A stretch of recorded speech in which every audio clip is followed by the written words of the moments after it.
masih bersama dengan Mas Roy dan juga Mas Ade. Mas Roy silakan dijawab tadi. Jadi gini, yang dimaksudkan dampak itu makanya baca undang-undang dan baca putusan MK ya.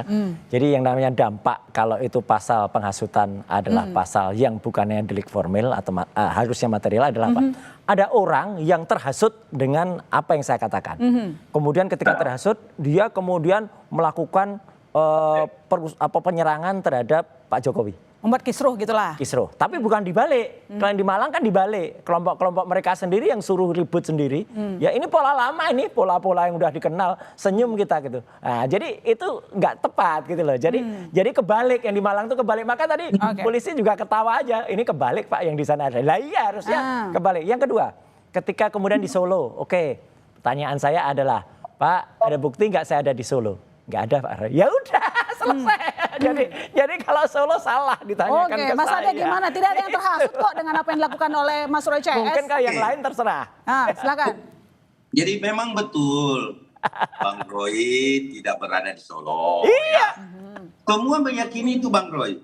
Penghasutan itu Bang Roy, ya menghasut, menyampaikan sesuatu kabar kepada orang lain, baik secara langsung, baik secara tertulis, walaupun melalui media, speak up, itu dampaknya tidak perlu kita ada di situ Pak Roy. Contoh ya, pada saat di pengerudukan rumah di Solo, itu karena apa? Karena adanya ujaran-ujaran atau ungkapan-ungkapan yang disampaikan Mas Roy di beberapa media kan. Dan itu dampaknya. Ini salah lagi. Dan ingat Bang Roy ngomong, sebentar, saya masih ada datanya dan itu kita juga serahkan kepada pihak kepolisian. Bang Roy mengatakan di Kompas ya, ini sekarang TPWO sudah menuju ke rumah Bapak Jokowi Widodo di Solo. Saya sekarang berada di UGM. Kan itu jejak digital loh Mas ya. Ini bukan aku yang ngomong, tapi itu jejak digital yang ada saat kami melihat itu. Bang Roy memastikan bahwa tim TPU sudah berada di Solo gitu loh. Ya, kan TPU yang di Solo, bukan saya. Iya, justru itu Bang Roy. Itulah dampak yang kami maksudkan. Kalau polisi bermaksud lain, terserah. Atau Bang Roy juga bermaksud lain, itu adalah teknis penyidikan. Ini loh. Teknis penyidikan itu Bang Roy. Kalau memang benar, intervensi. Mas Ade, sekarang gini, supaya orang nggak kusut nggak salah. Sebentar. Kalau memang benar, tadi saya dikejar oleh petugas. Ketika saya katakan saya nggak ada di Solo, ya udah Pak, salah kalau gitu ya. Iya, selesai. Saya jelaskan dulu Bang Roy. Saya jelaskan dulu bahwa itu ada teknik penyidikan. Monggo silakan mau dijawab apa saja. Saya tidak mau merusak juga sistem penyidikan yang ada di Polda Metro. Artinya apapun itu kalau sudah diungkapkan sama Bang Roy, sudah disampaikan dengan secara menurut Bang Roy benar, ya monggo silakan, itu kan berproses. Kalau Bang Roy mampu membuktikan bahwa dia tidak melakukan penghasutan karena saya bukan penyidik, dan itu tahap penyidikan, nah silahkan Gini loh Bang, kita lihat akhirnya seperti apa. Bang Ade, kasihan petugas kepolisian kita. Sudah 79 tahun usianya, masih melayani persoalan-persoalan remeh-temeh, tidak ada legal standing kayak gini. Jadi begitu tadi polisi itu mengerti, oh iya Pak, nggak ada legal standing. Iyalah.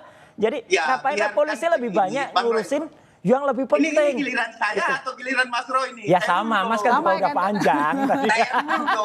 Gantian. Menjelaskan begini Bang Roy, bahwa kemudian ya penyidikan dilakukan secara profesional dan Bang Roy merasa bahwa di situ tidak ada pidana dan lain, itu haknya Bang Roy berbicara. Iya kan, hak Bang Roy. Tetapi penyidik dia memiliki analisis sendiri. Dia tidak bisa diintervensi oleh baik seorang Ade Darmawan Sekjen Pradi Bersatu, baik Bapak Roy Suryo sebagai mantan seorang Menpora, itu tidak bisa karena kita bukan penyidik. Mas Roy, sebelumnya Mas Ade sebentar. Mas Roy, sebelumnya kan Anda menghindari bahkan terkesan tidak mau menghadiri panggilan terkait dengan yang dituduhkan.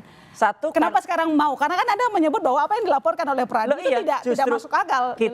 Kita menghormati Polda Metro Jaya. Jadi datang cuma karena menghargai, tapi tidak menganggap bahwa apa yang dilaporkan oleh Pradi itu penting untuk ditanggapi? Nggak penting itu. Nggak penting? Karena ada undangan, harus sifatnya klarifikasi, kemudian makanya kita harus mengklarifikasi itu. Tapi begitu kita tahu ternyata yang ditanyakan kayak gitu, ya tadi petugasnya juga senyum-senyum aja gitu loh. Ya Pak, tadi pertanyaan kayak gini, ya ini gimana ya Pak, udah apa-apa, ya udah terus kalau itu benar, saya pasti dikejar. Gitu loh, dengan apa-apa. Mas Ade, kira-kira apa yang membuat Anda melandasi, Anda melaporkan terkait dengan tuduhan penghasutan, kemudian pelanggaran ITE. Menurut Mas Roy, bahkan apa yang Anda laporkan tidak penting untuk ditanggapi. Jawaban Anda? Jadi gini, setiap warga negara di Republik ini Mbak, sekali lagi saya sampaikan bahwa ada KUHP 108. Siapapun warga negara itu bisa berhak melaporkan bila melihat kejadian tindak pidana. Tapi kita tidak usah berbicara aturan dan perundang-undangan, itu semua juga pengacara sudah tahu. Dan kalau ada yang katakan legal standingnya nggak ada, itu senjata pengacara manapun itu biasa, itu legal standing begitu. Tapi buktinya juga diproses kok secara hukum. Namun yang saya pengen sampaikan, diproses bisa juga berhenti. Dialog ini, yang mau saya sampaikan dalam dialog ini adalah sudah masuk ke tahap teknis penyidikan. Artinya ini berjalan. Kalau dikategorikan apa yang membuat kami melaporkan, yang saya pengen katakan adalah kita anak bangsa. Kita jangan saling menuding. Kalau belum ada bukti, kita tidak boleh menjustifikasi seseorang menjadi palsu yang menimbulkan kegaduhan. Karena Bapak Insinyur Joko Widodo juga adalah seorang presiden berkuasa 2 periode, ya tentu dia punya pendukung, Mbak. Termasuk kami juga mencintai Bapak Insinyur Joko Widodo. Dampaknya apa kepada Pradi Bersatu? Bukan Pradi Bersatu, advokat public defender. Itu apa lagi itu public defender? Kami butuh sebentar Mas Roy. Nanti dikejar lagi itu hukumnya. Memang untuk melaporkan hal-hal seperti ini. Kenapa kami tidak mau ada kegaduhan? Gak masalah. Kami tidak mau, Bang Roy, kalau kami tidak laporkan ini ke polisi Bang Roy, yang saya takutkan Bang Roy jalan tengah malam, kalau ketemu orang yang mencintai, ini contoh nih. Kalau ketemu orang yang mencintai betul-betul Pak Jokowi, terus Bapak disenggol dan apa-apain. Ya nggak mungkin, ini salah. Yang ada di Malang tuh kita tahu siapa orang-orangnya. Saya sampaikan ilustrasi, bukan kepastian Pak. Iya. Jadi ini malah nggak benar. Kalau gitu negara NKRI ini tidak benar kalau ada pembacokan di tengah jalan. Oh jasanya palsu, begana. Tapi Bapak sendiri tidak pernah.